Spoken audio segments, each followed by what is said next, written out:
It's the week ending Friday, the 5th of September, and this is The Week Unwrapped. In the past 7 days, we've seen Portugal observing a national day of mourning following the death of 16 people in a funicular train crash.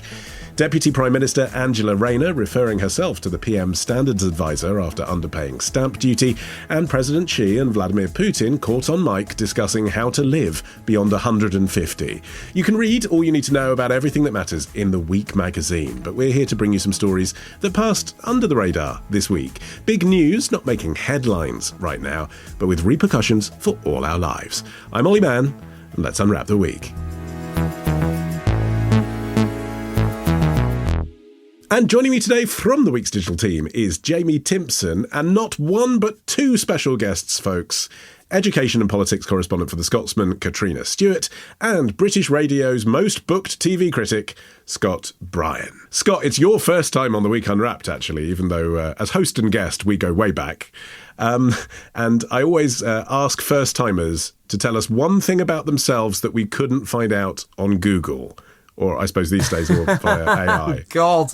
A news line about me. I mean, I am a thoroughly boring person beyond my wheelhouse, really. I think... I bet you can juggle. I can spin... You know what? I can actually spin about 9 plates at the same time. The plastic ones on sticks. I've got a knack about being able to spin them at the same time. And I learned that during a circus-themed training week when I was in year 5 at school. I did a circus-themed training week when I was in year 5 at school, but I just did juggling. I didn't do plate spinning. I didn't progress that far. I was just practicing.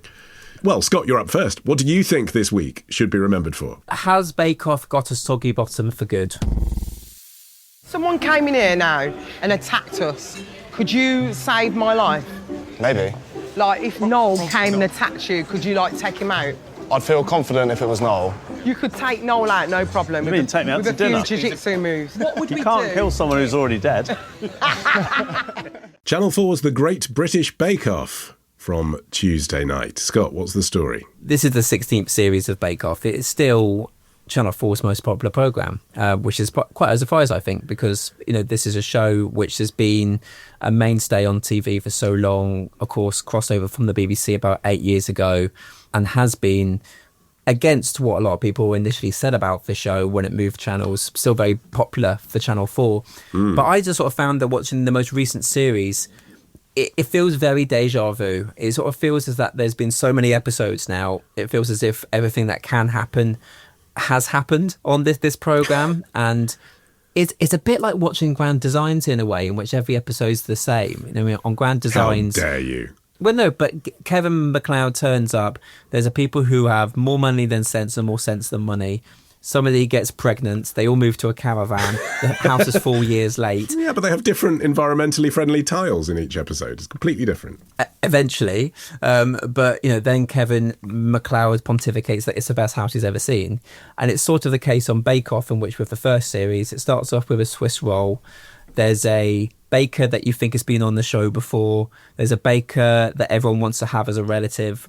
There's a young baker that everyone thinks is too talented to be a baker at such a young age. And there's a male contestant that most of gay Twitter / Blue Sky immediately follow on Instagram within the first 5 minutes. And I think particularly around the sort of the technical challenge, I mean, it's been a bit abstract. It's been a bit of a sore point for me for quite a long time. But I mean, at the moment, it feels as if you're having a challenge that Prue Leaf has thought up in a dream, or something that you could purchase in Sainsbury's for a packet of 6 for about £1.75. Which makes you wonder why spend 7 hours to go and do it. And everyone does it badly because they're not given any ingredients, any time, or any recipe. At the end of it, they're all criticised, even though they had no idea what they were supposed to be doing in the first place. And it's been like this for ages now. You have mixed feelings about Bake Off, I get it. But you are watching every episode, and you have brought it to us as your story of the week. So for people who aren't watching Bake Off, so what? What's the implications of this for all of us? British TV is in a very interesting moment, I think. I think it's been, fair to say, a pretty uninspired summer. I find it rather interesting that at a time in which the streaming revolution was offered to bring us so much choice and loads of new programmes, because of sort of a combination of factors, there's actually been relatively few new releases over the summer, including on streamers.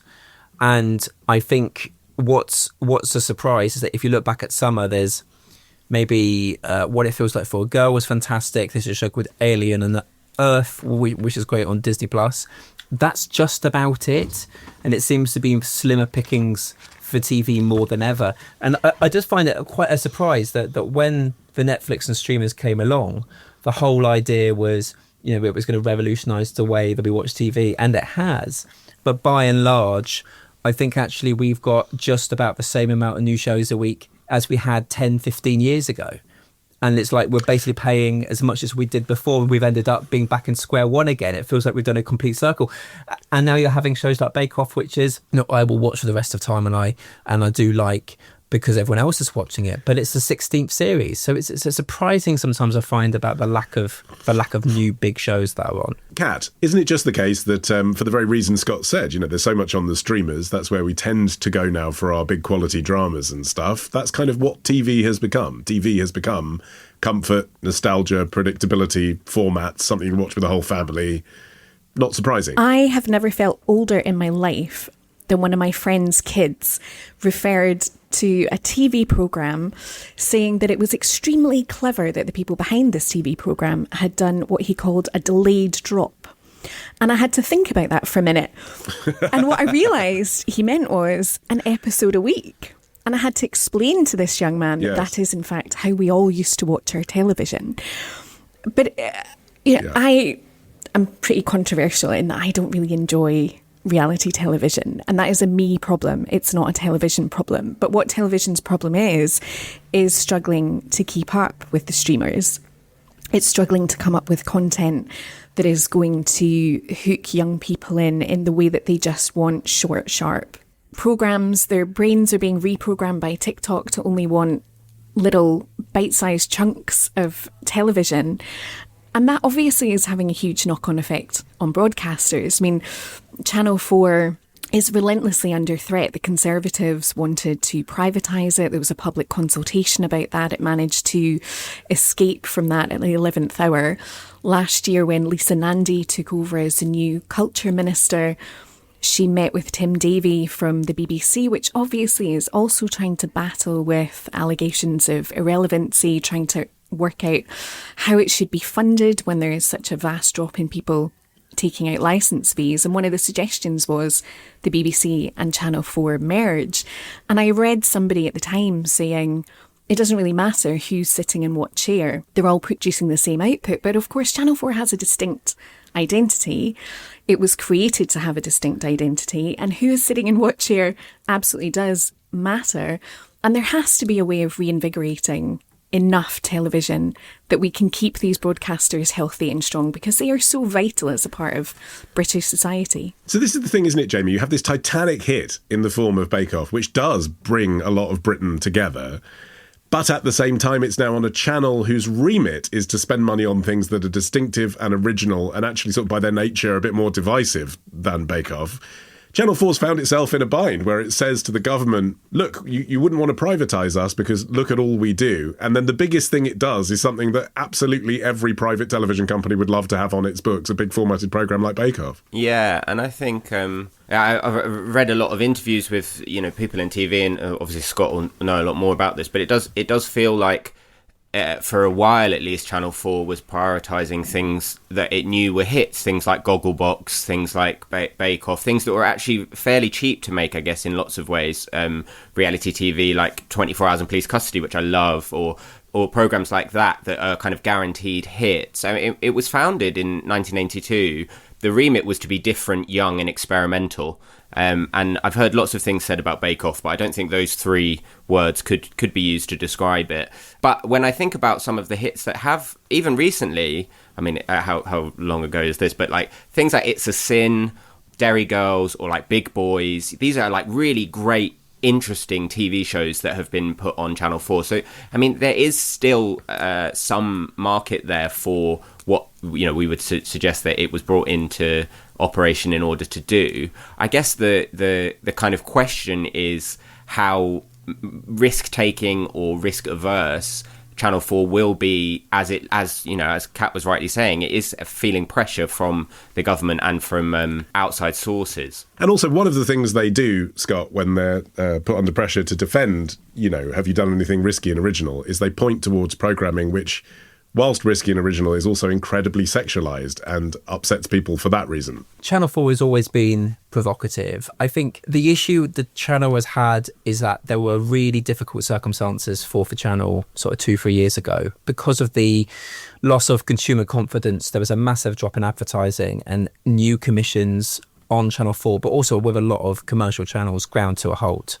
And if you think about it, at a time when you're literally having very little money coming in, why would you risk on a big new format that could be a loss when also shows don't tend to be successfully financially in the short term anyway? And I think a challenge Channel 4 has faced is that if you look at the schedule now compared to, let's say, 10 years ago, the most popular programs that are on there are shows either from other channels like Taskmaster or Gogglebox. It is very hard to get a new successful show on there. I think what they have done in the last year, particularly in the last 6 months, they've done a lot of flashy events where they've said, look, we've got the money now. Look, we can commission you now. Look, we're trying to do things that other channels are doing. And it has varying degrees of success. I think on Sunday, I'm not sure whether you saw the quite delightfully camp show The Inheritance starring Elizabeth Hurley and Rob Rinder. But it's basically like a mixture between The Apprentice and The Traitors, made by Studio Lambert, who make The Traitors. And it's trying to be a bit kind of a new format, new IP. It's something made in the UK, as in it's not an international format. But so far, the audience figures have been quite lackluster. I mean, it's not picked up momentum as much as it would do. And I think it just shows that these days, when it's so competitive, it's so hard to launch a new show and make it land. Because you haven't got the people now, particularly young people, who sit down at 9 p.m. and turn on a TV channel. They're all on streaming, or they're all flicking between different places. It's harder to get an audience to join a show if they're not necessarily there in the first place. And just to return to the point I was making about sexuality, though, that's the other thing, isn't it? A lot of the ways they are provocative, as you say, and cut through is things like the Bonnie Blue documentary they made recently and Virgin Island. Is that a problem long term for them, though, that then people think of Channel 4 as, I suppose, a bit filthy, rather than a channel that, objectively looks at important issues rotating around people's sexuality? I just don't think that's necessarily new with Channel 4. I mean, Channel 4 10 years ago did a show called Sex Box, where they put people in a box and they had sex. I mean, I sort of think that yes, you can look at a show name and be like, oh, Virgin Island, they put virgins on an island. Isn't that a little bit crass? But I mean, actually, I wouldn't say it's a faultless show, but it was interesting that it was made by their factual entertainment team rather than their entertainment team. So it actually was quite educational. And it highlighted that because of COVID, there's a generation of young people who just didn't go on first dates, didn't go to nightclubs, didn't leave the family nest until a lot later, haven't been going out drinking as much and meeting other people because of the rising cost of living, and also the decline in use in alcohol with young people. So all of that has a cumulative effect, plus, poor sex education. So it tapped into these issues. Yes, there is always the line about whether it's exploitative, but I think Channel 4 can be a bit savvy. And it's the same case with, and I know this is not necessarily a late night sexual program, but some of the documentary strands are very thoughtful, like Educating Yorkshire. Just came back this week. Their first episode was all about neurodiversity and the rise of ADHD. People having ADHD assessments. You just don't see that anywhere else. So yes, some shows can be crass, some shows can be filthy and ridiculous, but it's Channel 4. What else are you going to do? Well, I suppose the problem maybe that it hints at, Jamie, is that they have to pursue those advertising dollars, as we were saying, and that's a strange thing for a public service broadcaster, isn't it? I know that's how it works in places like Australia, but here, when you have the BBC with no ads, it's weird then to have a channel that gets public money but also has to use advertising. So you have to go for this kind of clickbait stuff. Yeah, and I think I actually think that the dual income or process is actually sometimes quite hamstringing Channel 4. And I think it speaks to a kind of wider question about what we want public service broadcasting to look like in the UK. There's often loads of discussions around the BBC and the future of the BBC, and with YouTube and TikTok and on demand, what space does it hold? But I kind of think ultimately what we want is shared cultural spaces, and about, what is British, identity apart from sharing the things that we enjoy. And I wondered, to go back to Bake Off, whether it's actually a kind of victim of its own success, really. When it came in, it was this such a incredible programming that literally everyone watched. And now, I would be interested to hear other people's thoughts on this, but a lot of TV shows are kind of the same. Like MasterChef is the same every year. People don't seem to have a problem so much with that. But it seems like Bake Off, because of how important it was to the kind of national identity when it came through, I wonder if it's a victim of its own success in that way. Kat, what do you watch as comfort telly? It can't just all be thoughtful documentaries. I'm going to be even more controversial and say that I'm not particularly into documentaries either. Though I absolutely shouldn't say that, because I have a documentary of my own coming out on Sunday. Not on Channel 4, however. I watch junk. I watch absolute dire junk television, and I'm not going to reveal any of my favourites because nobody would respect me ever again. But I think... Are they set on ships? Some of them are set on ships. Many of them are set in hospitals. I love a medical drama. Big fan of The X-Files. Would watch that on repeat until the end of my life. That's not junk by modern standards. There are shows now where people go dating naked. Well, indeed. And I think the dating naked thing is part of Channel 4's problem, because it does have a bit of a branding issue in that I think your average person would think that Channel 4 was aimed exclusively at a younger audience and a bit more of a lightweight audience, given the amount of sex sells content. But actually, some of its documentaries are extremely heavyweight. They have done really excellent work on the national grooming scandal. They were out ahead of the Russell Brand story.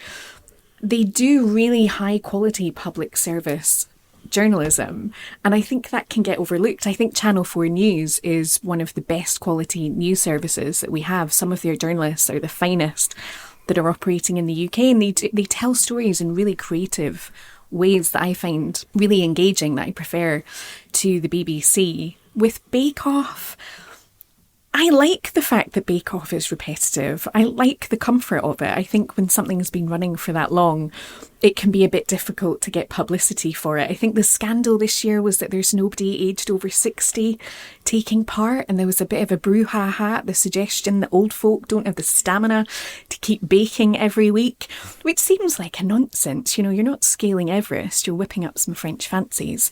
But I like that. I like the repetitive nature of it, and I wouldn't get too upset by that. But I think Channel 4 has to work out what its messaging is one of its issues. Scott, what do you think the future of Channel 4 is going to be? I mean, it seems safe at the moment in terms of its status as a public service broadcaster, but people are talking about a possible Reform UK government in the next decade, and the arguments for why it should be privatised, they're still there. Yeah, they are still there, but I think that he has gone away, at least for the time being. I think it's more of an existential threat in regards to general audiences and where they're heading next, really. I think you've only had to look at the rise of YouTube as a platform. It's now overtaken ITV as the most sort of popular media form of consumption, not just with young people, but with older people too, primarily through a TV set. And as a result, ITV and Channel 4 have started to put their entire programme back catalogue onto YouTube for younger viewers to watch. But I think, there is a real irrelevancy issue. I think Channel 4 does have a future if it really targets its programmes well. But it used to be the case 10 years ago that you could fund a programme with the likes of a international streamer. Now streamers are just poaching talent. Lisa McGee behind Dairy Girls, the best sort of sitcom of the last 10 years. Her next project is with Netflix. And it was originally going to be with Channel 4 too, but Channel 4 are no longer working alongside that. And I think that just shows an issue with talent. You can have a show that isn't yours, you don't own it because you have to give it away, but that can become a massive hit internationally in days compared to Channel 4, which can be a big success but takes so much longer. All right, on the way, fighting one of Scotland's biggest scourges. That's after this.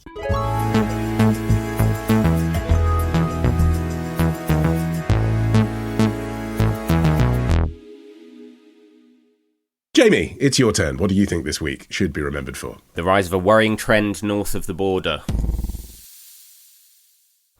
The door went at roughly 5 o'clock in the morning, 16th of December, and I wasn't going to let them in. It was like a bad dream. If I don't let them in, it's not happening.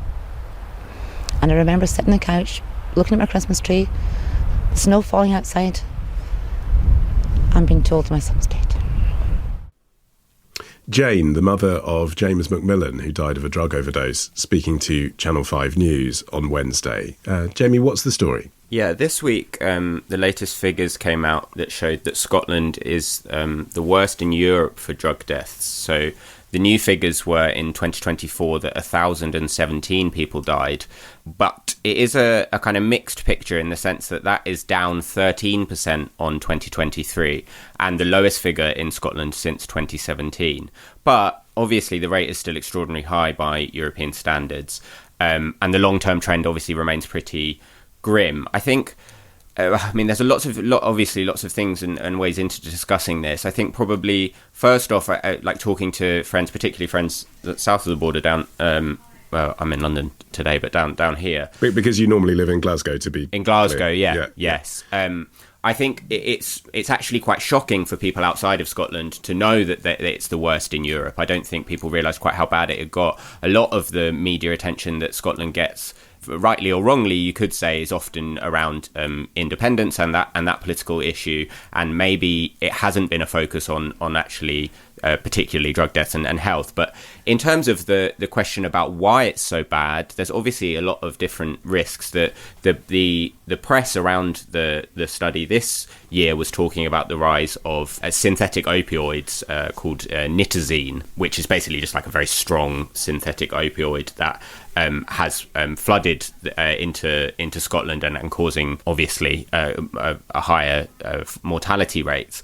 But there's obviously still the same issues that have been prevalent in Scotland for a long time, which is to do with deprivation and also to do with aging. You know, the tragedy, it skews older. Many people began using in the 80s and 90s, and now they maybe carry multiple health problems, which mean they're more likely to die later on.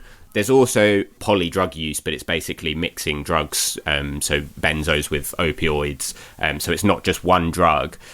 I guess the big change, and I think we have talked about it on the podcast before, is that the rise of the drug consumption room that's actually in Glasgow has been, it seems, a kind of a success in removing the number of deaths among the people that are using in that service. So as of the end of June, the service has been used 3,554 times to inject by 377 different people, and they've dealt with 48 different medical emergencies. Now, the campaigners say that those 48 medical emergencies are situations in which people probably would have died if they'd been taking drugs somewhere outside. Kat, tell us about those safe injection rooms that have come in the past few years. Well, the safe injection room is a very complex and complicated topic in Scotland. There was huge pushback against it, and it was difficult to introduce because we have some laws in Scotland that are devolved to our Parliament, but the laws that were necessary to set up the safe injecting room are reserved with Westminster. So there was quite a battle between the two governments to get this going. It has been up and running in the community for some time now. There is local pushback. People aren't happy about having this in the area.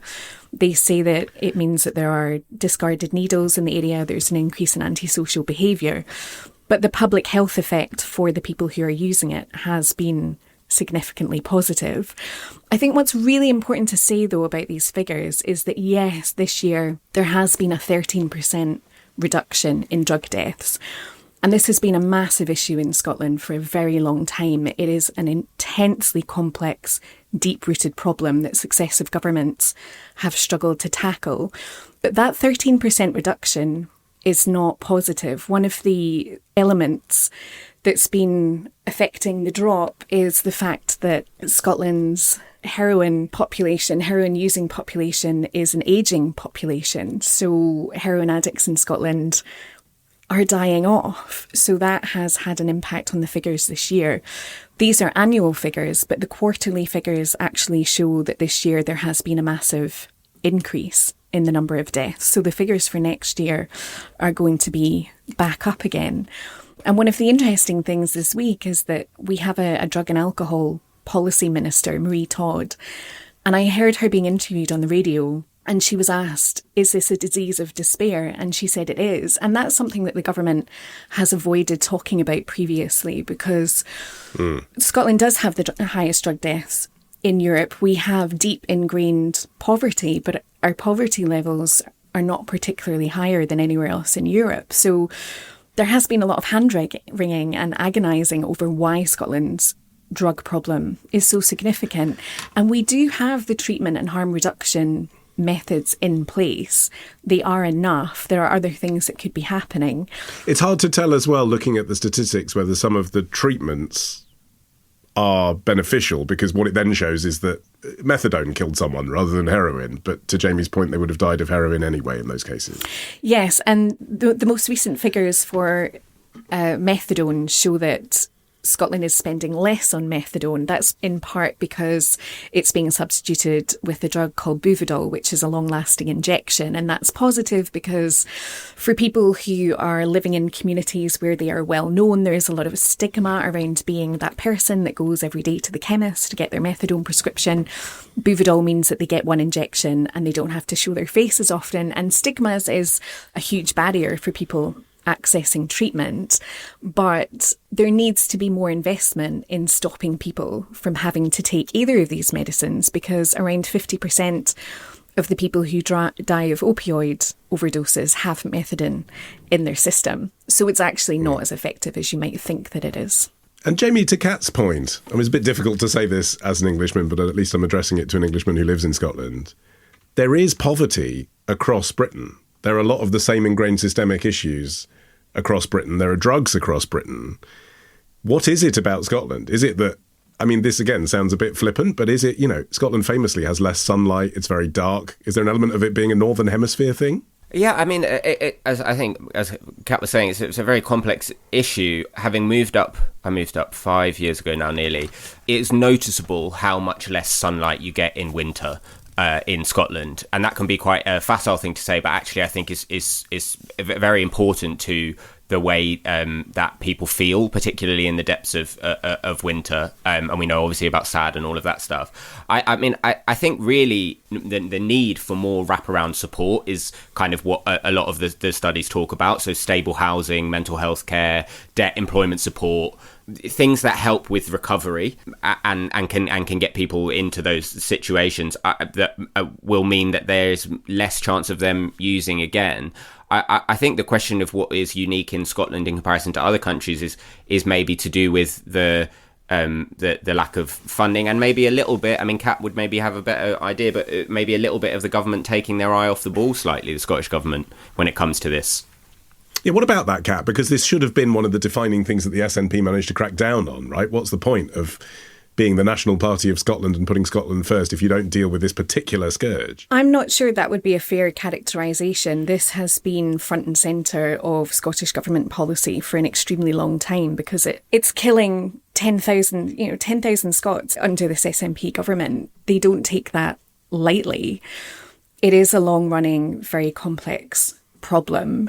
I think the third sector organisations who are involved in this would, yes, absolutely say that they need more funding. But I think one of the problems that they've identified is that this is treated in a silo. So, as I say, we have a drug and alcohol addiction policy minister, but there isn't link up between the different portfolios. So if you have someone who has managed to be treated for their addiction, who's not using drugs or alcohol, but then something goes wrong in their life, maybe they lose their housing or they lose their job, they have to rely on the welfare system, there aren't the connections that signpost them to the right place to get support, so they just turn back to drugs again.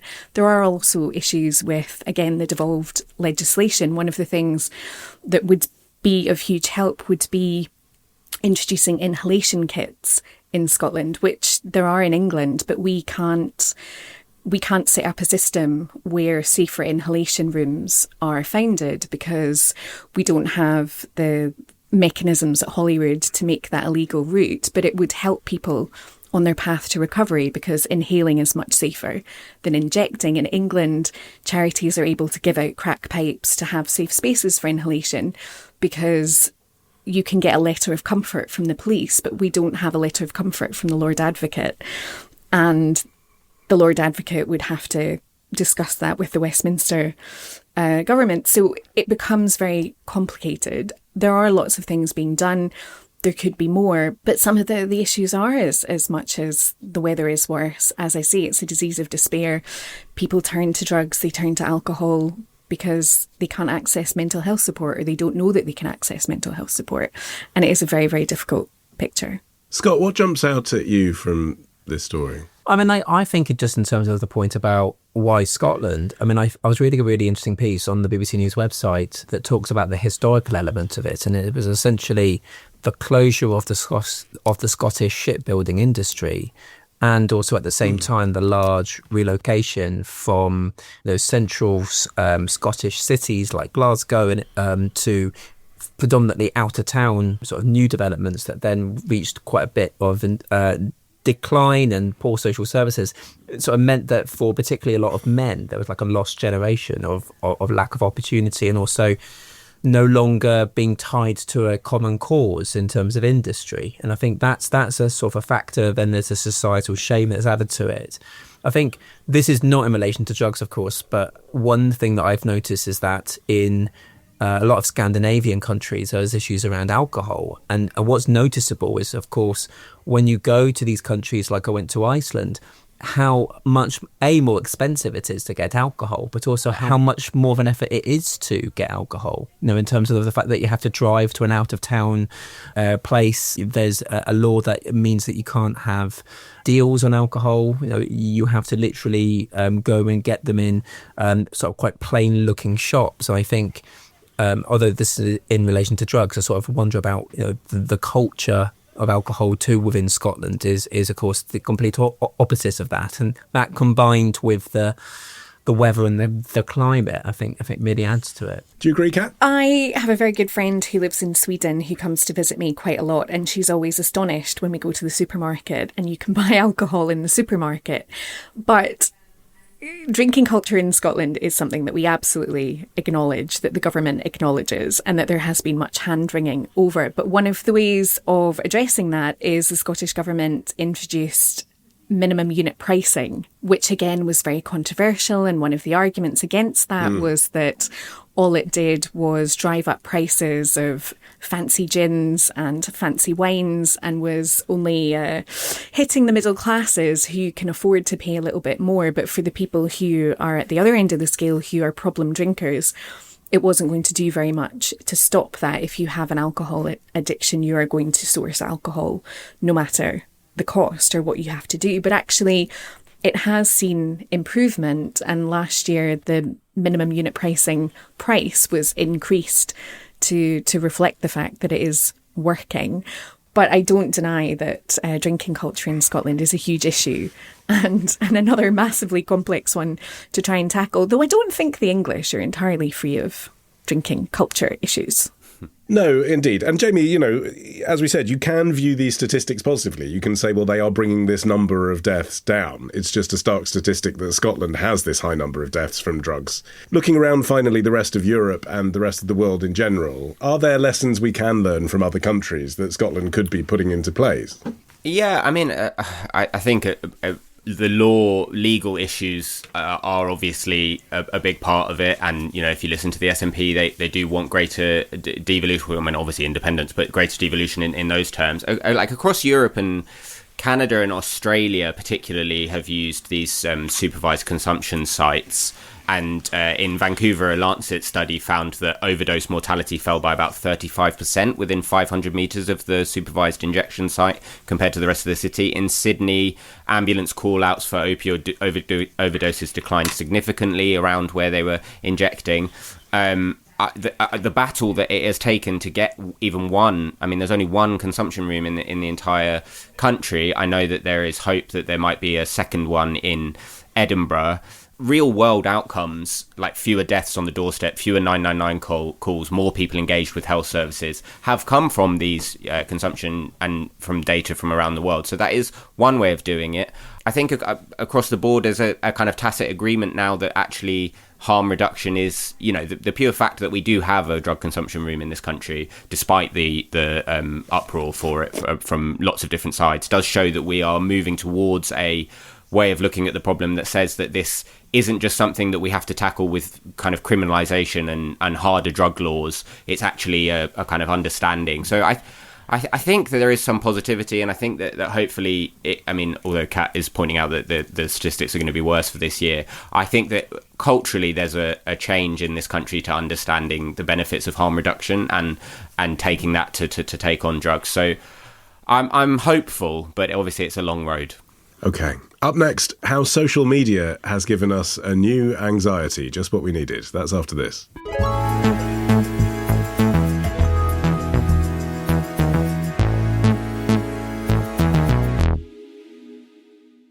Okay, Catriona, you're finishing the show. What do you think this week should be remembered for? Could this be the week where women realise they have less control than they're being sold? Frankie is the only person on the panel with any eggs left. Do you think... I'm here with all that ovaries. Talk about controversial. How do you know? Yeah, how do you know? I don't know. I think, obviously, other than things like infertility and things like that, I think women are just being given more options now. Like, I just think it was something we were taught when we were younger. You get married, you have kids, and I think the conversation around that has changed a lot. Did you feel that? Yeah, definitely. I had my kids when I was 24, my first, and got married when I was 25. Frankie Bridge speaking on ITV's Loose Women on Friday. Kat, what's the story? Well, the Cosmopolitan magazine editor Helen Gurley-Brown first posited the question, can women have it all, in 1982?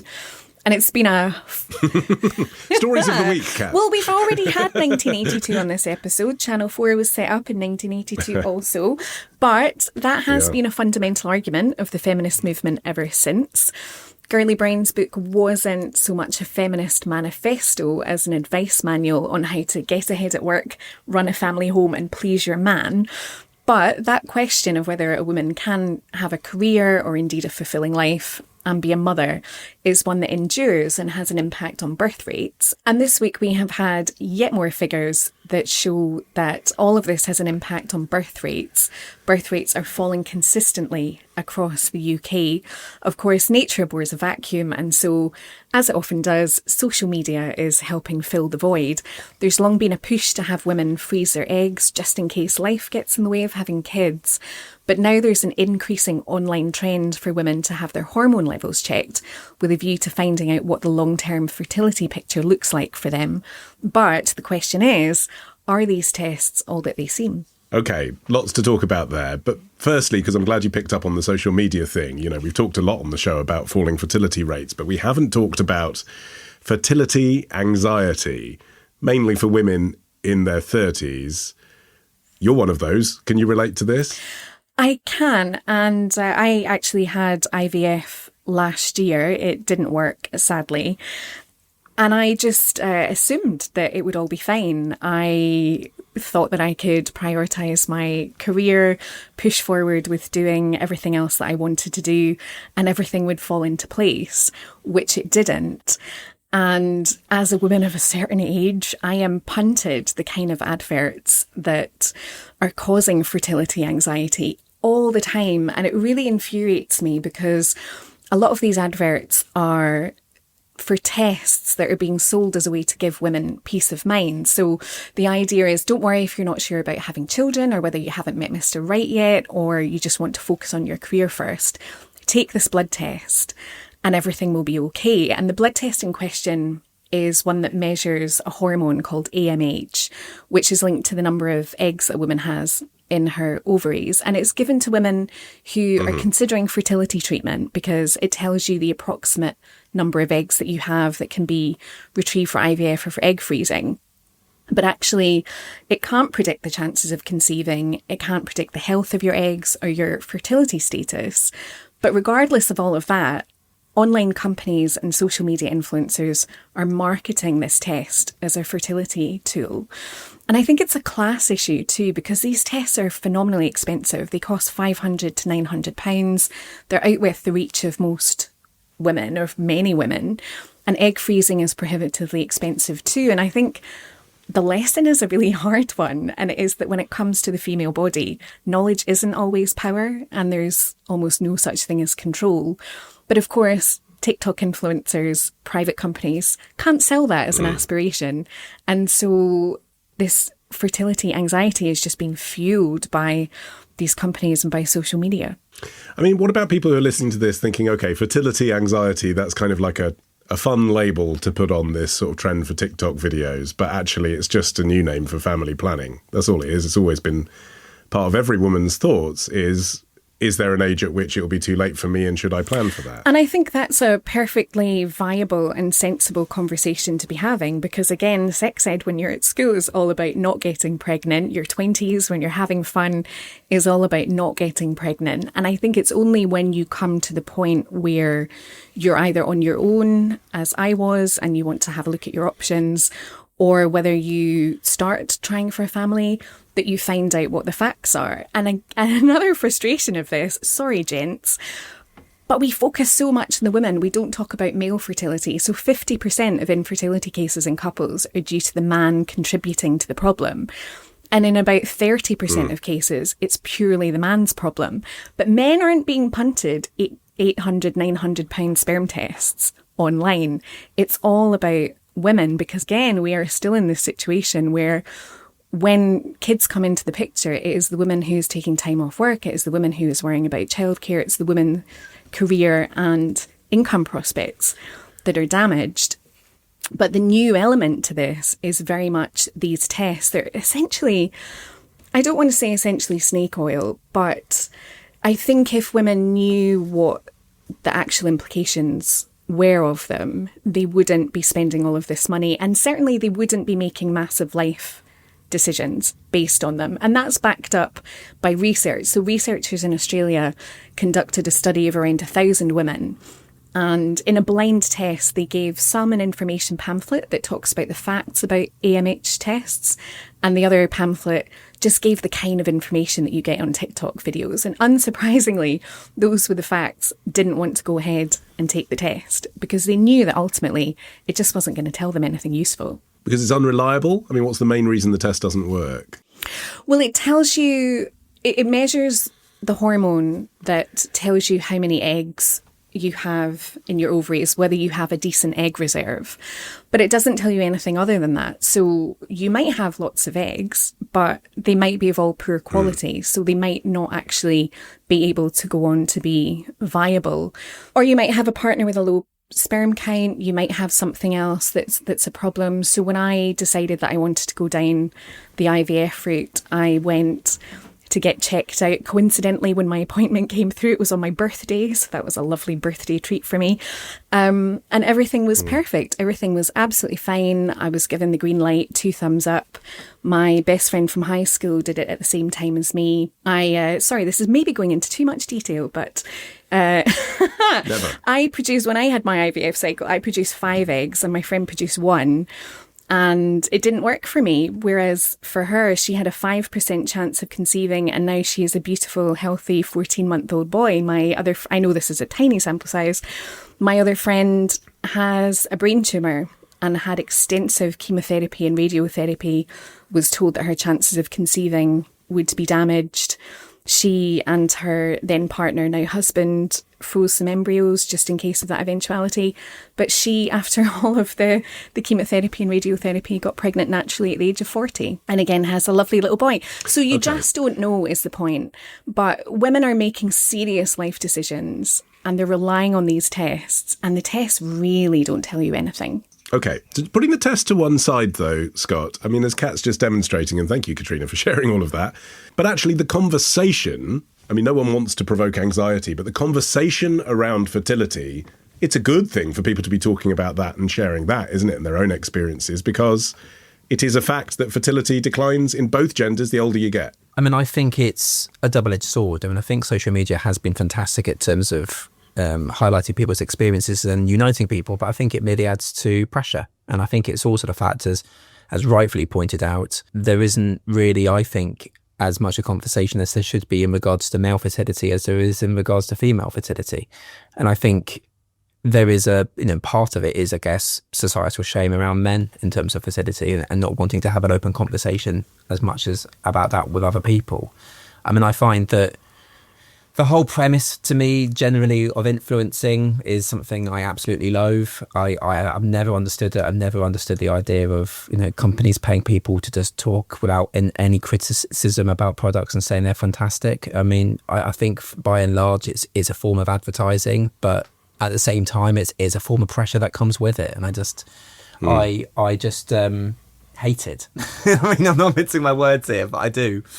But if the technology was available, Jamie, and Kat's cast, doubt on the validity of this technology, but if the technology was available for anyone to assess what their fertility was, and let's put aside the cost, let's say that you could do it on your iPhone and the app cost £5, it's not a bad thing, is it, to be equipped with information if you can get it? No, and I think it's about where it comes from. As Scott was pointing out, it can come from fairly nefarious sources. And I mean, I think the fact that the NHS doesn't provide routine fertility screening, that could be something that a future. I mean, what's interesting is that if you're right, Ollie, as you were saying earlier, that there's a potential for a reform government. Nigel Farage has been very pro-natalist in terms of wanting more babies in the UK. So it'd be interesting to see what inaction he takes for it with regards to some of this. But to go back to your question, I guess it isn't a bad thing to know more about your body, but it is about, where is it coming from? Where does the pressure, where's the pressure from? Who's behind it? I think we were talking about egg freezing. Obviously, it's seen like a massive rise. 4,200 women froze their eggs in 2021 in comparison to just 400 in 2011. But I think the fact is that only 1 in 5 treatment cycles actually result in a baby, but it's given and advertised as we were saying, as if this insurance policy, as if there's almost a way in which it's kind of, don't worry about it, you freeze your eggs, you've got a kind of guarantee. Storage limits were expanded to 55 years in 2022, and so suddenly all of that advertising just went to younger women to be like, hey, did you know that you can keep your eggs frozen for the next, 20, 30 years? I agree that technology has a role to play in helping people be more get more knowledge, but I would prefer to see it come from the NHS or from sources that you can trust that aren't just trying to sell you, as Catriona said, the snake oil. I guess, though, some of it is just human instinct, isn't it, though, Kat? It's a bit like the weight loss jabs and people's desire to have those. Obviously, they can help people, who suffer from poor health due to obesity, but there's also just a desire in so many of us to be thin because of what we see on social media. And for a lot of women, they get to a certain age and it's just like the biological imperative is there. My ovaries are singing to me. I'm interested in this content because of the human urge to reproduce. I mean, social media is there to fill that void, but 200 years ago, it would be talking about, which of the young men in the village are you going to marry? And that's absolutely fair. And I'm not against any of the tests if the test gave you reliable information that actually could help you. The problem is this test really doesn't tell you very much, which is why it's not offered routinely on the NHS. It would be a waste of taxpayers' money. And it is generally a waste of your money if you are spending a lot of cash on a test that isn't ultimately going to give you the information that you need, and if you're making significant life decisions based on this. And again, I think egg freezing is offered as a panacea, but actually the chances of it resulting in a live birth are very, very slim, and people don't talk about that. I mean, when I started my IVF journey, I think is the modern phrase for it, nobody said you have a 5% chance of this working until afterwards when it didn't work. At no point was that discussed. And I think these kind of figures, and I don't, you don't want to scaremonger, but I think you need to be armed with the facts. And it's easy for you lads, because if you want to test your fertility, you can just have your sperm checked. And that is a reasonable test of what you look like. But also it will give you credible, useful information, whereas the AMH test does not give you credible, useful information, but women are being punted it online. It's not really comparable to the fat loss jab, because the fat loss jab works. If you take the fat loss jab, you're going to lose weight. If you get an AMH test and you decide you're going to wait 5 years to have kids, you may never have the chance to have children. It is very, very different. Okay. All right. Thank you for that. And thank you for sharing your hashtag journey. My thanks to Catriona and to Jamie and to Scott. You can follow this show for free. You can get every episode. You can get every episode as soon as it's released. Just search for The Week Unwrapped wherever you get your podcasts, including YouTube, where you can watch us as well. You can also get 6 free issues of The Week magazine with a trial subscription if you go to theweek.com/subscriptions. I'm not an influencer. I haven't been paid to say that specifically. In the meantime, I've been Olly Mann. Our music is by Tom Morby, the producer Ollie Peart at Rethink Audio. And until we meet again to Unwrap next week, bye-bye.